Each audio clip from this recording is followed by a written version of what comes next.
নমস্কার, সোমার স্পেশাল কিচেনে আপনাদের সবাইকে স্বাগত জানাই। আজকে করব ছোট চিংড়ি মাছ দিয়ে সবজি। চলুন দেখে নি কি কি মশলা দেবো। এটা হচ্ছে ছোট চিংড়ি মাছ, এটা হচ্ছে পেঁয়াজ কুচনো, এটা হচ্ছে ক্যাপসিকাম কাটা, আর এটা হচ্ছে আলু, এটা হচ্ছে গুঁড়ো লঙ্কা, এটা হচ্ছে সর্ষের তেল, এটা হচ্ছে কালো জিরে, এটা হচ্ছে নুন, এটা হচ্ছে চিনি, এটা হচ্ছে হলুদ, এটা হচ্ছে গোটা কাঁচা লঙ্কা। আমার কড়া গরম হয়ে গেছে, এবার তেল দিচ্ছি। তেল দিয়ে আমি চিংড়ি মাছগুলো ভেজে নেবো। আগে চিংড়ি মাছগুলো ভেজে তুলে নেব।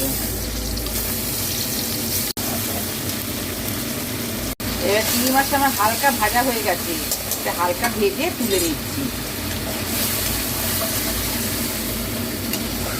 দিচ্ছি কালো জিরে,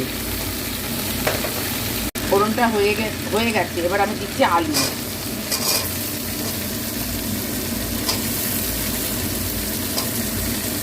সঙ্গে আলু আর পেঁয়াজ একসঙ্গে ভেজে নেব।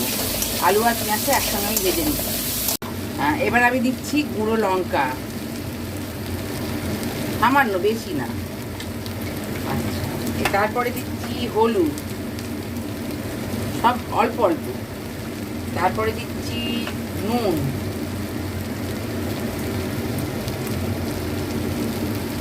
তারপরে দিচ্ছি চিনি। এবার আমি এটা একটু নেড়ে জল দিয়ে ঢাকা দেবো। নেড়ে নিয়ে এবার জল দিয়ে ঢাকা দেবো। এটা এই একটুখানি অল্প করে জল, বেশি না। এই জল দিয়ে এবার আমি ঢাকা দিয়ে দেবো।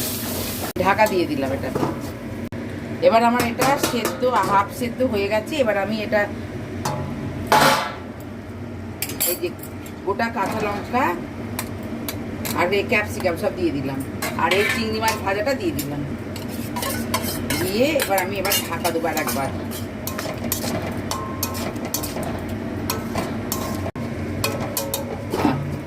এটা আমার হয়ে গেছে, এবার ঢাকা খুলে ঢেলে নেব।